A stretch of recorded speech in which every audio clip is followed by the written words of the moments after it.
This is fantastic. You know, wow. This is so nice. You had no notice. I can't believe all these people. You had no notice. They just asked me to pop by. I'm going to be in another part of the state in about 2 hours.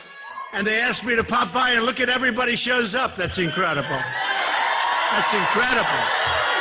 Beautiful. And I appreciate it. You know, we had a nice flight in, and I said, there won't be any way I can do this. And they said, please, could you just come for a little while, just say a few words? And to have this kind of a turnout is just fantastic. We appreciate it. We appreciate it. And I got here, and I have Miss South Carolina. Where is Miss South Carolina? Come on up here. Come here. So nice. So nice.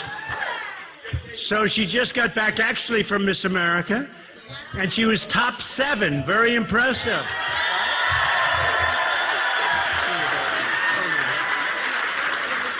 And she has a fantastic voice. Would you like to see? I wouldn't mind. I'd rather have her sing than me talk, if you want to know the truth.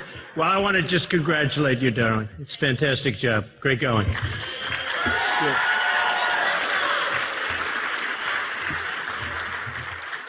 So, we have a lot of things to discuss, a lot of things to talk about, a lot of business, a lot of happenings over the last little while, and some of the cute things, but relatively unimportant, although maybe it is important. And if you want to stand, if everyone, there's some seats if you want, but stand if you want. I don't care. It doesn't matter. Huh? I love you too. I love you too. You know, it's funny. We talk about the press, and it's very interesting because I got here. We have all these great stories coming out. The polls are through the roof. You see what happens with the crowds on 10 minutes' notice. But the polls are through the roof, and here's one that they just reported, right? A poll. It's from Florida, just came out. And here's the headline to show you about the press. Marco Rubio, who, by the way, has the worst attendance record in the U.S. Senate, has got the #1 worst attendance record, and they want him to be president, right? Marco Rubio passes Jeb Bush in the Florida poll. That's the headline. Big story all over. So it says Marco Rubio passes Jeb Bush in the Florida poll. So I say, oh, that's too bad. I guess I thought I would do well in Florida. And then the first sentence is, Donald Trump is the winner. But I'm not in the headline. No, think about it. So here's the story. Rubio passes Bush, headline, big headline. But Trump has 31.5%. Rubio has 19.2%, and Bush has 11.3%, but I'm not in the headline. Now, that tells you about the press, right?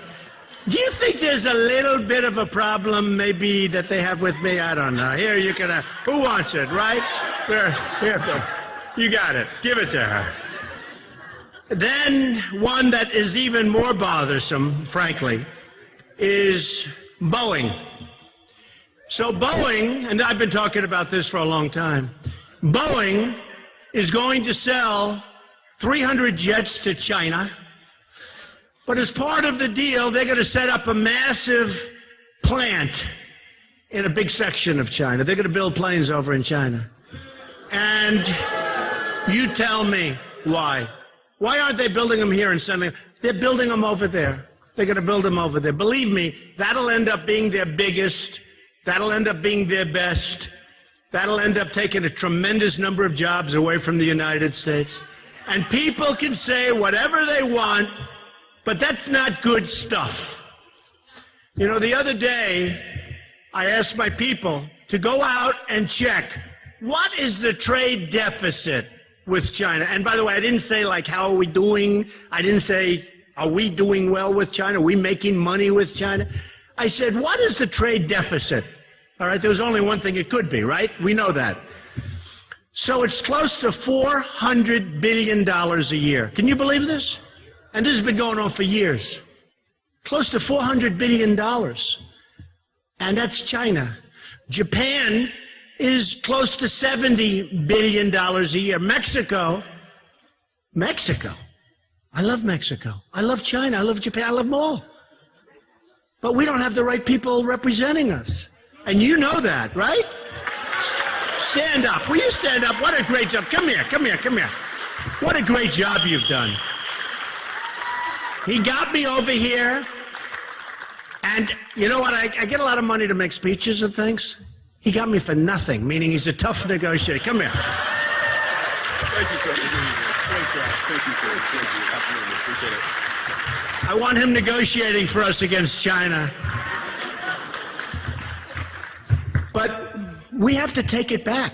We've got to take it back. We've got to get our people in line. We've got to do things that we just haven't done before. We have lost our way as a country. And we need business people. It's time to get business people in there. You know, when you talk about the African American Chamber of Commerce, I mean, you have people that are great business people.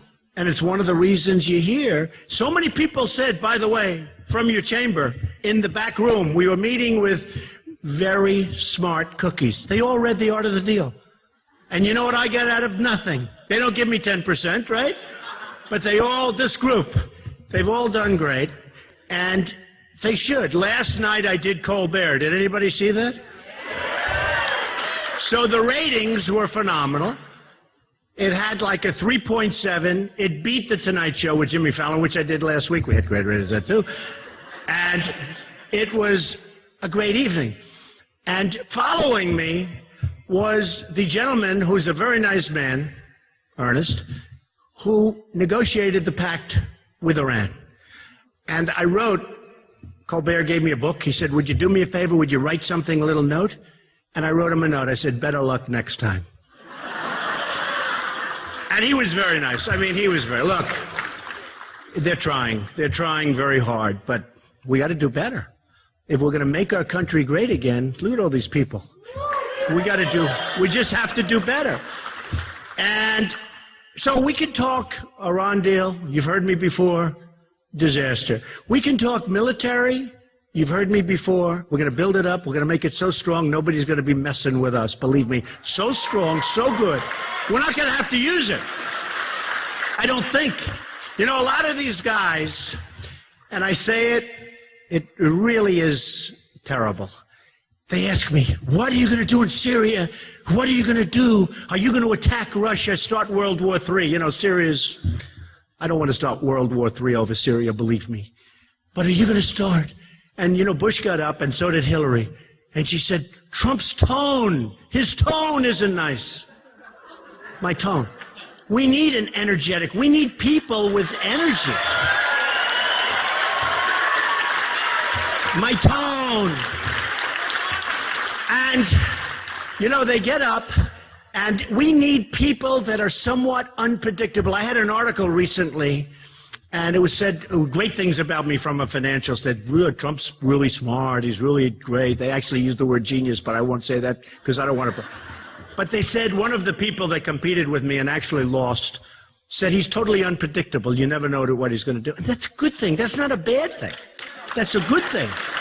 And I saw the other day where Marco was saying that I don't know that much about foreign policy. And I said, wait a minute. I don't like telling people what I want to do all the time. Does that make sense? I am the only one on that stage the other night, which I had a great time, but it shouldn't have been 3 hours. Who ever heard of a 3-hour? You know what happened with CNN? No. Now they're going to turn off their live feed. But you know what happened with CNN? CNN sold out the first 2 hours at record numbers. And they did record. It's the largest broadcast in the history of CNN. Think of it, with all the wars, with all the... This was number one. I wonder how many people would have been watching if I wasn't there. What do you think? Like 3? 3? So CNN was supposed to get $4,000, I guess, for a 30-second ad. Who knows? But it was supposed to be $4,000. And I think it went to $250. Would you say? They said it was a 4,000% increase, but then they said it was actually higher than projected. That's good by any standard. And they said, you know, I can't blame them. They said, who cares about these people? Who cares about even our audience? Because nobody wants to watch for 3 hours. But they said, we just sold out the first 2 hours at record numbers. So let's let these suckers stand up there for another hour in a room that was 100 degrees. That room was hot. I mean, poor Chris Christie. No, it's true. It's true. No, he's a nice guy. It wasn't fair. It was an amazing thing. I was like a piece of water. Rubio, I've never seen a young guy sweat that much. No, I've never seen. He's drinking water. I never saw anything like this with him with the water. And everybody, Huckabee, nice guy. He was seriously hot. He was soaking wet. I grabbed him around his back. I said, good job. And it was soaking wet. He was drenched. So they had us up there for 3 hours. And it was, I really had a good time. And every poll, every single poll, Drudge, Time Magazine, Slate, every poll said that Trump won the debate. Right? They all said, thank you. Thank you. But the pundits don't say that. They really hate me. The pundits don't say that. The people say it, but the pundits. But then, you're right. She just said, who cares? It's true. I tell these stories like I tell the story here on the Florida poll because the people, the thing I've learned more, and I said this to somebody the other day, the people are really smart. They really know what's going on. They don't believe. You would think if I'm sitting home watching television and I heard some of these people speaking, you would sort of, oh, that's right, that they don't believe the things that are said. They really are smart. The people that are watching, like the debates and everything else, I am so impressed. And I think more than anything else, that's what's impressed me most, is how really intelligent the public is. It's incredible. No, it's incredible. Thank you. So it's been an amazing journey for me. It's been a lot of fun. I never thought I'd be a politician in my life. He said, I'm not. Yeah, I guess you're right. I'm not. I refuse. So here's a poll that came out recently that I love, because generally Republicans do not do well with African Americans. Do we agree in terms of voting? Okay? But here's one. Trump receives 25% of the black vote in general election matchup. 25%. Now, and that's in the general election. A very respected poll. Now, that's 25% of the black vote. As somebody said who's very much into this stuff, they said if you get 25% of the African American vote, the election's over. You win. It's unheard of. It's unheard of. And I have a lot of friends, African Americans in New York. They say, you're going to get most of the vote. I was actually disappointed with the 25%, and the standard number is like 9 or 8. What is it, like 8%? But they say the election's over. And there's another group. A lot of people didn't get up and vote for Mitt Romney. They didn't get up. They just stood home. And I don't exactly know why, but they stayed home. And you would have thought, had they voted, Romney would have won. Had they voted, but they didn't vote. So something happened. And it was just a lack of something. It was a lack of appeal. Why? What? He calls it low energy. No, that could happen again, but with somebody else. Such an important term, energy. It's such an important term in so many different ways. You can be great. You can be wonderful. You got to have that boom. You got to have that enthusiasm. And if you don't have it, it's just not going to happen. It's just not going to happen. So when I saw this, I was so happy. I was so thrilled to see it. Now, super PACs. I've been watching this whole process play out. And I've been saying, as you know, I'm self-funding my campaign. When I come here, when I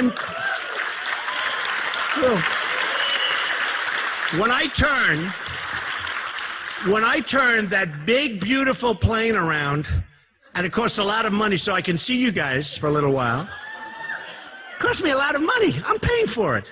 I'm not saying like so many of the other people, like all of the other people. They're all looking for money. I'm not. In fact, I feel sort of stupid. Why aren't I doing it? I'm turning down millions and millions of dollars. I don't want it. Because what happens is when you give millions of dollars, I don't say the word own. In some cases, that's a correct word. But I don't say the word own. But certainly you have a lot of power over the person if he wins or she wins the election. Now, Carly is out there fighting like hell to raise money. No, she's trying to raise money. I don't know. She doesn't want to spend her own money. Maybe she doesn't have so much. I don't know what's going on there. But she wants to raise money. And she's fighting to raise money. And her business career was a disaster. And nobody wants to say it. They say, you can't say that because it's sexist. I say, what's sexist about it? I respect women more than I respect men. Are the men insulted by that, by the way? No. See, they all say no. But I have great respect, admiration, and I cherish women. Hillary Clinton said, you shouldn't cherish women. I said, I do cherish women. I love women. My mother was like the greatest woman I've ever met. The greatest. And Hillary, who's become very shrill, you know the word shrill? She's become shrill. She was saying what I said about Obama, and yet in 2008, she was the original birther. She's the one that started that whole thing. Hillary is a birther. By the way, don't switch your votes to Hillary, please. But Hillary is the one that started it. Check it out, 2008. And the other day, a guy asked me a question. I didn't give him an answer. I got in trouble because I didn't give him an answer. They said, isn't that terrible? The man's asking me a question. And you know what? If I did, and if I would have fought him, and by the way, it was 100 degrees in that room. We had 4,000 people. It was packed. It was packed. The last thing I wanted to do is get into a big argument with someone. I wanted to get the hell out of there. It was hot. I was soaking. The good thing is you lose a lot of weight doing this, you know, because every room I have, they're so full, and the rooms aren't meant for that many people. So it becomes hotter and hotter. It's like a steam bath. And you lose weight. It's a hell of a way to lose weight, I'll tell you that. Well, the other candidates don't lose any weight. But you know why? Because nobody goes to watch them. It's true. They have no people. No, they have no people in the room. So no, Hillary started it, and then she acted so indignant, like, how dare he? Give me a break. I don't know if she's going to win. She's got horrible numbers. She's coming down like a really, really sick rocket. She's coming down, and we're going to see what happens. I mean, who knows? Who knows? I think I don't think she's going to do well. I notice she only mentions me when she's speaking. She mentions me, which I think is a great compliment. You know, I think that means, right? What do you think, yes? But we are going to do something that's special, and we're going to take it back. A couple of little business things because of the fact that it is the chamber. So we have to get rid of Dodd-Frank. You know, you people borrow money. And Dodd-Frank really concentrates business in far fewer hands. I mean, if you look at what the result is, I can tell you that if I want money, or if somebody with a lot of money wants money because we don't want it, you know, that's what happens. In other words, if you don't need money, they want to give you all the money you want at no interest. The lowest interest rates you've ever seen. If you need money, you know what I mean, right? If you need money, you're an African-American entrepreneur. You need money from a bank. You can't get it, right? Is that true? No, it's true. And I've had more friends, and I'm not talking about African-American only. I'm talking about period, people. I know so many people with talent, and they come to me, they want to borrow money. I said, I'm not a bank. And they said, please, I can't get the money from the bank. And yet the banks are loaded to the gills, and it's not even the bankers. The regulators are absolutely killing the banks. I mean, I have friends that are bankers. They can't breathe. The regulators are running the banks. First of all, they sue the banks every week. I keep saying to the banks, why do you settle those suits? Why do you settle them? When I get sued, I take it take it all the way. You know what happens? If you settle suits, you get sued more. It's true. You know, in the old days, when somebody would fall in front of one of my buildings, I'd have this beautiful sidewalk, perfect. Might even be granite. Beautiful, flat, perfect. A person falls. But they don't even fall on my sidewalk. They fall on another sidewalk, and they carry them over to mine because they figure I have more. It's true. It's true. So what happened in the old days, I used to settle. Somebody broke their leg. Give them $100,000. Like a jerk. And I was getting more and more people falling. I said, how did they fall? The sidewalk's beautiful. The sidewalk's perfect. But we settle cases. Now I don't settle anything. I don't settle. I got sued by a lightweight in New York. This attorney general sued me, a civil case, sued me on a thing called Trump University. Has a 98% approval rating. Has an A from the Better Business Bureau. It was this wonderful little school, not a big deal. I would have given all the money to charity, and that's what I intended to do. I get sued by the Attorney General of New York, who, by the way, the day before he brought the suit, he met with Obama. Now, I know it has nothing to do with that, right? So I get this civil suit, of which I've won most of it, but they wanted to settle so badly. Settle, settle, settle. Then I have a headline, Trump settles. I don't want to settle. I take it out. Let it be years and years and years. But think of it. 98% of the students have signed a document saying they love the school. And now this guy brings a lawsuit. And I say, how can I settle when everybody loved it? How can I do that? So what happens is I go to court. You get a little bad press because the press doesn't want to write about the 98%. They don't want to write that you got an A from the Better. I got an A. I have a school. 98% of the people really loved it, or at a minimum liked it a lot. And I have an A rating. And now I'm supposed to pay money. And I can't do that psychologically. Does that make sense? When you settle cases, what happens is you're known as a settler, and people come at you. And I told one of the big banks, they're always settling cases. The guy gets paid like $40 million a year to run a bank, okay? You know, it's one thing if you build your own business and you make a lot of money, but it's another thing. You take over a bank, and you get paid a lot of money. Okay. But he makes a fortune. And he's always settling cases. Settled one for $1.8 billion. Settled another one for $4 billion. I don't even know, where do they get all this money to settle these cases? But you hear they're being sued by the regulators. 2 weeks later, they settle. I said, get yourself a really good lawyer and let him fight it for the next 10 years. Because every time they settle the case, 2 weeks later, they get sued again. Because they're known as weak, pathetic people. It's true. It's true. And he tells me, here's the excuse, Don, we're a public company, and we don't like this hanging overhead. I said, you gave $2 billion. I mean, there's some at $10 billion, $7 billion. You know, a lot of times you'll settle a case because the legal fees are more than the case. I can't even do that. Because mentally, psychologically, I had a case in Chicago. A woman gave me, these are approximate numbers, gave me $500,000, and she wanted to, it's sort of interesting, I mean, because it's life. This is life. Do you like this stuff? This is better than some guy talking about nonsense, right? Now, the press will say, oh, he didn't talk about something that nobody wants to hear about in this group. We have young, smart people. We have entrepreneurs. They want to hear this stuff. Am I correct, Chamber of Commerce? This is better. I get sued in Chicago by a vicious, vicious woman who happened to be elderly, but she was vicious. So right away, I'm like in a bad position. So she puts up like something like $500,000 to buy an apartment from me in Chicago, and the market collapsed. So she got the money up. It's called buyer's remorse, you know, change. So she puts up the money. She's very happy. The apartment's beautiful. Market collapsed. Doesn't want to close.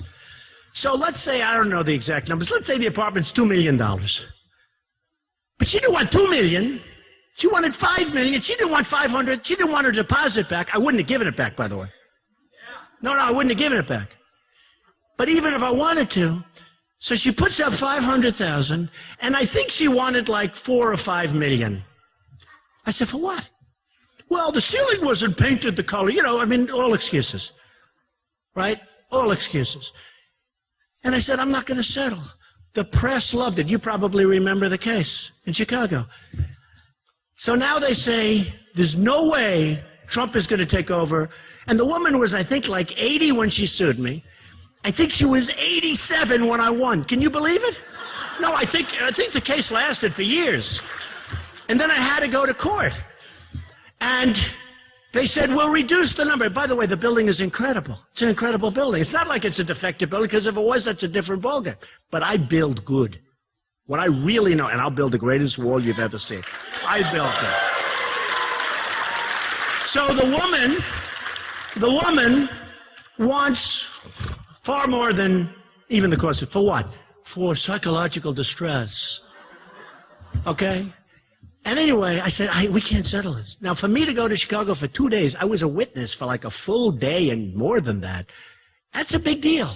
The press was eating it up because they're going to see an 87-year-old woman. Remember, she was much younger when it started. But even though she was 87, and I'll say it, she was a horrible human being. She was horrible. So she was just a vicious, and by the way, she was rich. She had a lot of money. And she said, oh, I didn't know this, I didn't know this. And then we found a letter where she knew everything. All of the things she didn't know about, they wrote a letter asking for these things before she closed. And then she closed when we said, no, we're not going to give you any of those things. And then she used that. It was unbelievable. The press was devastated when I won unanimously in a jury trial. Had a very fair judge, although I thought it should have been thrown out on summary judgment, to be totally honest with you. But I won the case. The point is, when you're known as a settler, you're known as a patsy. Do you know what patsy is, right? Now, if we would have had that thinking, because it's a mindset, and I'm not sure if you're born with that mindset, if you develop it, you can certainly develop it to an extent. But it's no different than Michael Jordan was a great player when he first laced up his shoes, right? I mean, he was good. They were talking about a certain golfer. Nobody remembers this, but he was an older golfer. And his name was Julius Boros. And he won the U.S. Open maybe once or twice. He won the U.S. Amateur. Anybody hear of Julius Boros? He had that slow, beautiful swing. Slow, beautiful. And he didn't start playing golf until he was like 23 years old. And he was an accountant in Westchester. An accountant. And he'd go with his friends to the driving range for lunch. And his friends would hit balls. And then he'd go and leave. He'd never hit because he didn't play golf. And they kept saying, Julius, hit balls, Julius, hit balls. He wouldn't do it. Then after about 3 or 4 days, he said, okay, I'll hit some. In one day, in one little lunch, he was better than all of those guys. It's called talent. He was better than all of them. And he won the U.S. Amateur like a year and a half later. You guys know what I'm talking about. He won the U.S. Amateur a year and a half later, and then he became a pro. He won the U.S. Open. I mean, he's a great golfer. But there's a certain natural ability that people have, no different in business. There are people in here that are phenomenal business people. And there are people that can get better, and there are some people that can't even get better. Do we agree, fellas? There's some people they won't. Okay? They're not going to get better. But we have negotiators for us that are people that really are not natural. They're not good. I don't even know if they want to get better. I don't know what the purpose of these deals are. But we need help in this country. And I can tell you this. If I win, this country, good, thank you.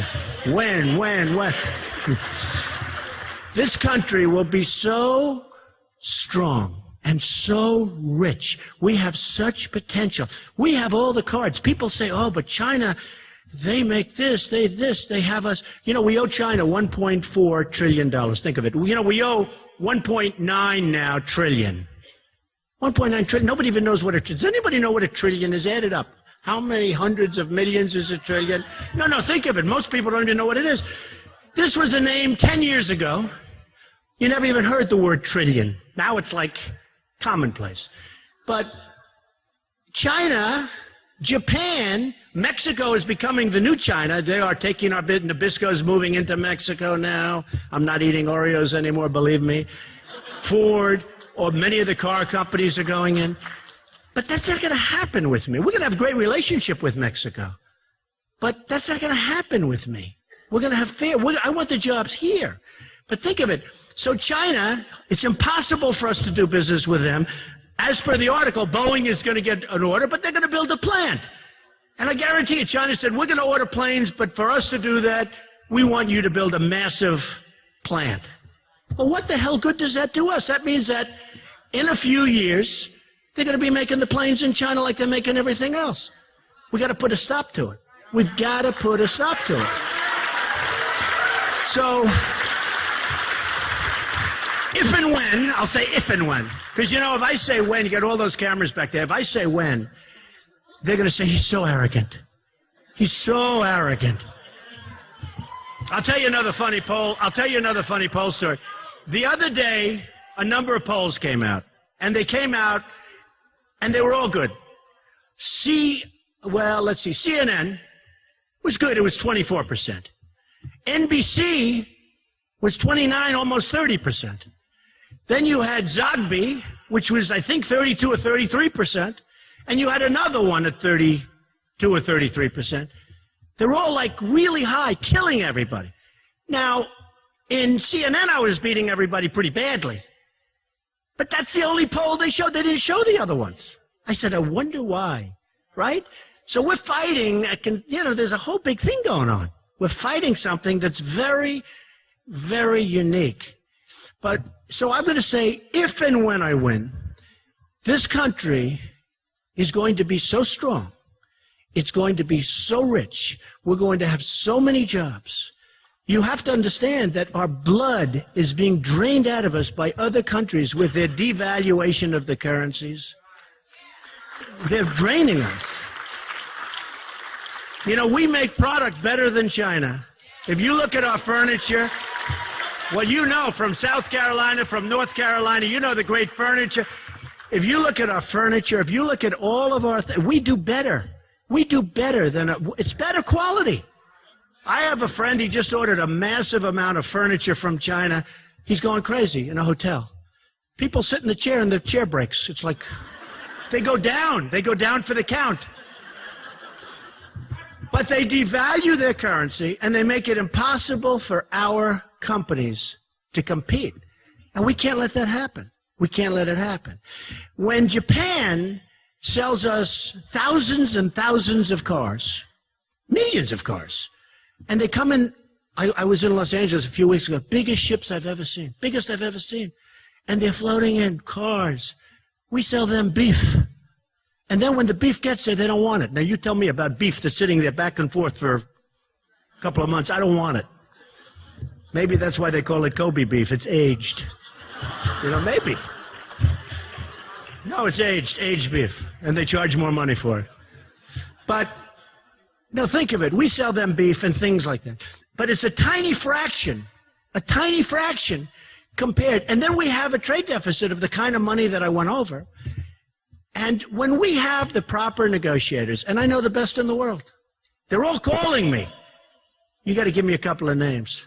I want a couple of really good African-American negotiators. Stand up. Do you want to do it a little bit?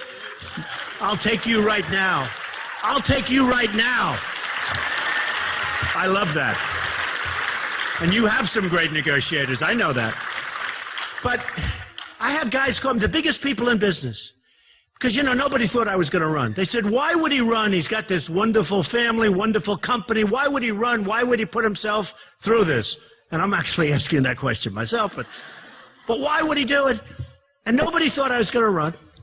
And they weren't even polling me. They weren't putting me in polls. And my wife said, you know if you run, you know you're going to win. She's actually very smart. No, it's true.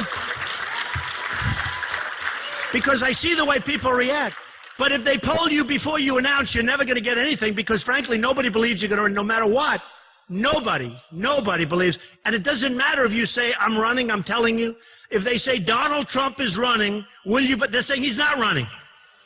But she said, you know, if you actually announce, you're going to win. I said, all right. Now, a few people told me that. But my wife said it very strongly because she's with me and we go out and we have a lot of fun and people go sort of crazy because they want help. They want to see this country be strong and they want it run by smart people. They want it run by smart people. So I announced, and immediately, in fact, some people still didn't put me in the poll. They said, well, he's just doing this to build up his brand, build up my brand. Macy's canceled me because they thought I was too tough. Macy's, they were very loyal. You know, one of my best friends was the head of Macy's. Donald, I hear we're going to have pickets in the front of Macy's. Oh, that's a horrible thing. Could I cancel your ties? I said, cancel them. They're made in China. Who the hell cares? True. Now, Macy's, I will tell you, Macy's was very disloyal. And, you know, a number of others. I mean, I had to sue, as you know, Univision. Which suit is pending? Which suit I will win a lot of money. They broke a contract. They never even sent me a letter. for the Miss Universe pageant. And as you know, I sold Miss Universe recently to IMG. I'm very happy with that deal. I mean, it was a great deal, wonderful deal, and wonderful people. And I bought NBC out and I sold, and it was great. But, you know, we need the kind of people that will never let us down. They never. And if they're going to let us down, we want to know it beforehand. But what's happening is I'm getting calls from all of these the biggest people in this country. And they're the best negotiators in the world. You know, we have the best people. Our government doesn't let them act. You know, we have Carolyn Kennedy representing us against Japan, okay? And, you know, she's a nice person. You know why? I've told this before because my daughter likes her. Ivanka likes her. And I like Ivanka. Do we all like Ivanka? I love Ivanka. But she says she's a very nice person, Dad. I said, I don't care about a nice person. I don't want nice people. I want bad people. I don't care who they are. I just want great. They can be nice. They can be horrible. I want great negotiators. And we're going to have the best negotiators. But the biggest people and the best negotiators, people that have made a fortune, are calling me, Donald, I'd like to help. I want to help you. They see that they think I'm going to win. Otherwise, they wouldn't waste their dime. Believe me, right? If they thought I'm what, they're not calling. They're not wasting any time. But I've got guys that are so good that when I put one in charge of China, one in charge of Japan, I'll handle Ford. Oh, that was such an easy one. You all know that story. I'm not going to tell you, but that's too easy. That'll only take a few hours. I just have to wait for the call back saying, we'll move back to the United States, Mr. President. Mr. President, we're moving back to the United States. But I have the greatest negotiators in the world ready to go. Ready to go. Now, Jeb, look, not going to happen. And, you know, I think he's a nice person. And the other day he got a soundbite, because there's a very establishment rooms. You know, I gave some great zingers, and the people, in fact, the only one I heard clapping was my son, Eric Trump. You know that? It's true. I gave these great zingers, and Jeb does this stuff, and the people clap, because it's, you know, very establishment in the Reagan. Look, I think Ronald Reagan liked me a lot more than he liked a lot of people. He really did like me. But that was very establishment. So what happens is Jeb, it's not going to happen. It's not his thing. And he's a nice person. Honestly, it's not Hillary's thing. It's not Hillary. It's not Marco Rubio's thing. I mean, Marco Rubio, as an example, he's got no money, zero. Now, I think that's okay. It's fine. Maybe it's good politically to say you owe money because you overborrowed your credit cards. I don't know. Got nothing.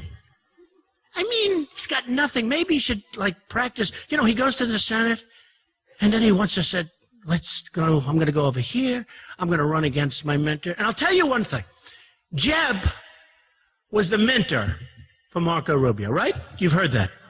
And everybody said, well, Marco will never run because Jeb Bush, who was the governor then, even though I'm killing him here, Jeb Bush was the governor, and Marco will never run because of respect for his mentor.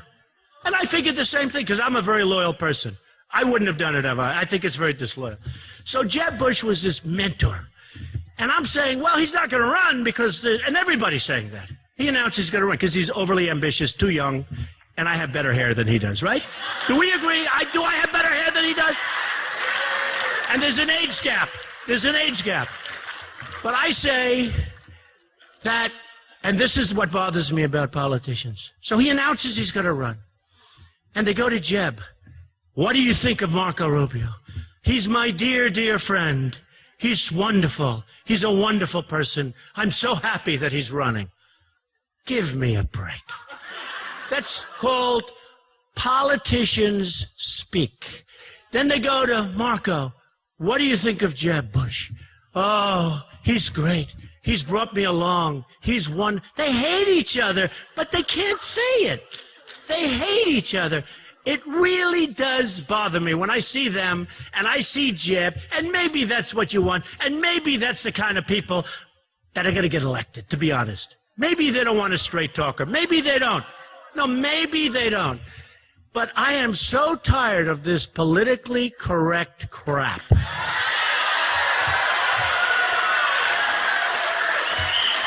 Just tired of it.